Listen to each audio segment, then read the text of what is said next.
जय मीरा बाबा की प्यारे दोस्तों, एक बार फिर से स्वागत है आपका मेरी इस नई वीडियो में।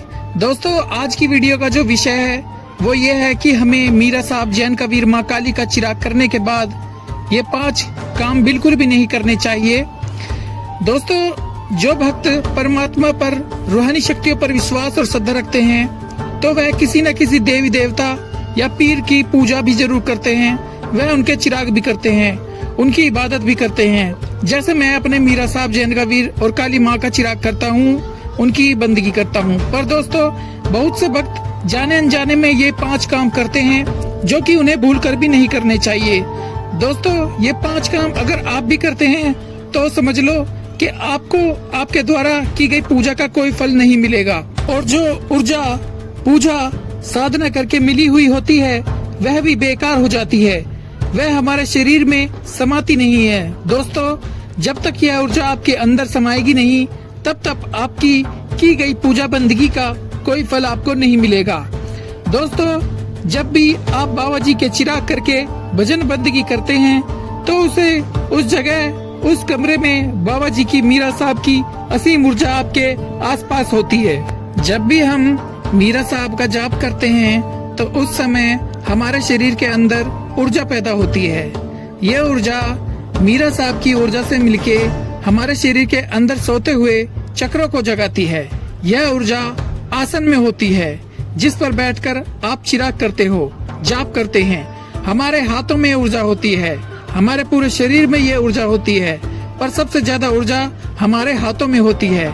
क्योंकि दोस्तों, हाथों से हम चिराग करते हैं, माला फेरते हैं, हाथों से ही बाबा जी को भोग लगाते हैं। दोस्तों, आपने देखा होगा कई बार बाबा जी का भगत किसी मरीज के सिर पर हाथ रखता है तो उसके अंदर सवारी आ जाती है, या कोई भूत प्रेत गंदी हवा की हाजिरी आ जाती है।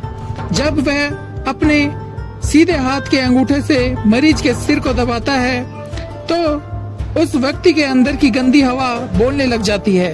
तो दोस्तों, ये सब बाबा जी की ऊर्जा से ही होता है। दोस्तों, आज मैं आपको बताऊंगा कि वो 5 काम कौन से हैं जिन्हें अगर आप करते हैं, चाहे जाने अनजाने में ही, तो उसकी वजह से आपको की गई पूजा सेवा का फल व्यर्थ चला जाता है। मिलता भी नहीं है, मिलता है तो बहुत कम मिलता है।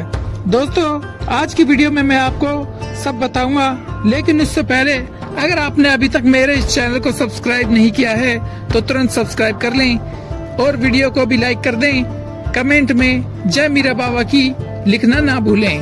दोस्तों, हम कैसे पूजा सेवा की ऊर्जा को कैसे ग्रहण कर सकते हैं? दोस्तों, सारा खेल ऊर्जा का ही है। अगर कोई खुश है तो उस पर सकारात्मक ऊर्जा का पहरा है, अगर कोई दुखी है, बीमार है तो उसको समझ लो नकारात्मक ऊर्जा का उस पर पहरा है। हम सभी ऊर्जा के ही रूप है। ये ऊर्जा घटती और बढ़ती रहती है, उसके हिसाब से ही हमारे जीवन में कष्ट आते हैं, दुख सुख आते हैं। दोस्तों, अगर आप पूजा पाठ ध्यान बंदगी करते हो तो आप सकारात्मक ऊर्जा को प्राप्त कर सकते हैं। सकारात्मक ऊर्जा हमारे बिगड़े हुए काम बनाती है। हम बिना जानकारी के इस जानकारी को गवाते रहते हैं, जिसके कारण बहुत से भक्तों के हालात ठीक नहीं रहते। वह पूजा पाठ भजन बंदगी करने के बावजूद भी सकारात्मक ऊर्जा को प्राप्त नहीं कर पाते।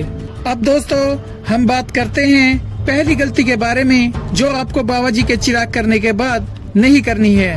दोस्तों, अगर आप बाबा जी का चिराग करते हो, उनकी इबादत करते हो, पूजा स्थान पर आसन लगा के बाबा जी के नाम का जाप करते हैं, ध्यान करते हो या फिर कोई माला जपते हो, जब आप ये सब कर रहे होते हो तो आपको एकदम से उठना नहीं है, आसन छोड़ना नहीं है। अगर आप ऐसा करते हो तो जो ऊर्जा आपके अंदर उत्पन्न हुई है वो एकदम से आसन छोड़ने से शरीर से निकल जाती है। उदाहरण दूं तो आपने देखा होगा जब कोई लोहार लोहा गर्म करके एकदम उसे पानी में डाल देने से उसका ताप, उसकी गर्मी, ऊर्जा पानी सोख लेता है और लोहा बहुत जल्द ही ठंडा हो जाता है, क्योंकि सारी ऊर्जा पानी सोख लेता है। इसी तरह आप चिराग करने के बाद भजन बंदगी के तुरंत बाद नहीं उठना चाहिए, आसन को नहीं छोड़ना चाहिए। मैंने पहले अपनी वीडियो में बताया हुआ है कि पूजा चिराग करने के तुरंत बाद न उठें, कुछ समय बैठे रहें।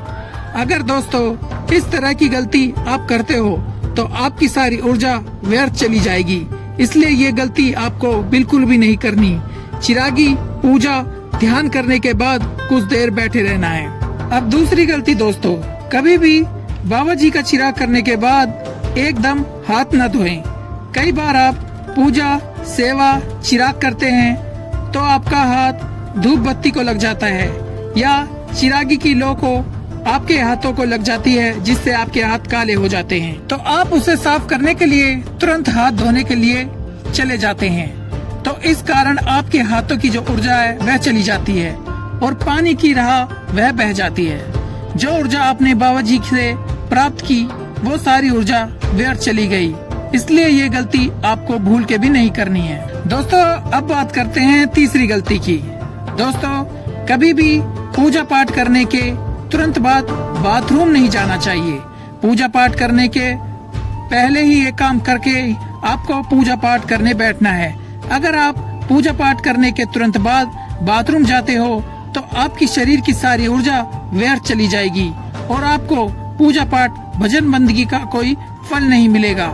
इस बात का आपको खास ध्यान रखना है, ये गलती आपको भूल कर भी नहीं करनी है। और अब चौथी गलती दोस्तों, आपको पूजा पाठ करने के बाद किसी को भी कुछ गलत नहीं बोलना है। अपशब्द तो बिल्कुल भी नहीं बोलने हैं। कई बार दोस्तों ध्यान करते पूजा या चिराग करने के बाद हमारे अंदर गुस्सा आ जाता है, क्योंकि कभी कभार हम किसी कलमे मंत्र का भी उपयोग कर लेते हैं जो कि बहुत पावरफुल होते हैं, और कुछ मंत्र ठंडी तासीर के भी होते हैं। मंत्र जब पढ़े जाते हैं तो हमें क्रोध या गुस्सा भी आ सकता है, क्योंकि हमारे स्वभाव में उस समय बदलाव आता है। इनकी जो शक्ति होती है वह बहुत ही पावरफुल होती है। इसलिए दोस्तों अगर आपको भी पूजा पाठ करने के बाद गुस्सा आता है तो आप कभी भी किसी को बुरा शब्द नहीं बोलना। गलत बोलने से, गुस्सा करने से हमारे अंदर की सारी ऊर्जा नष्ट हो जाती है और पूजा पाठ का भी कोई फायदा नहीं मिलता। दोस्तों पांचवी गलती जो आपको नहीं करनी वो ये है कि कभी पूजा पाठ करने के एकदम बाद शीशा नहीं देखना।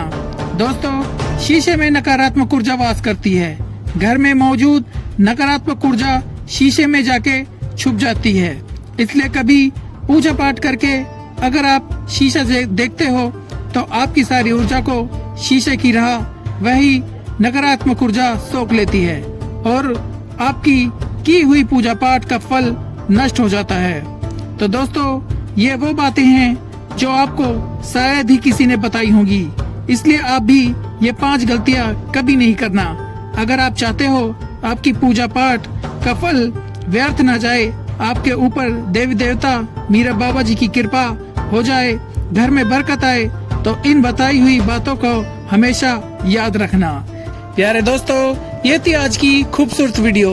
अगर आप इसी तरह की मीरा साहब से जुड़ी हुई वीडियो और भी देखना चाहते हैं तो आप मेरे चैनल को जरूर सब्सक्राइब कर लें, वीडियो को लाइक करें, शेयर करें। आप हमेशा खुश रहें, हमेशा तरक्की करें, बाबा जी की कृपा आप पर हमेशा बनी रहे। मिलते हैं अगली वीडियो में। जय मीरा बाबा, जय जैन का वीर, जय काली माता, जय पांचों पीर।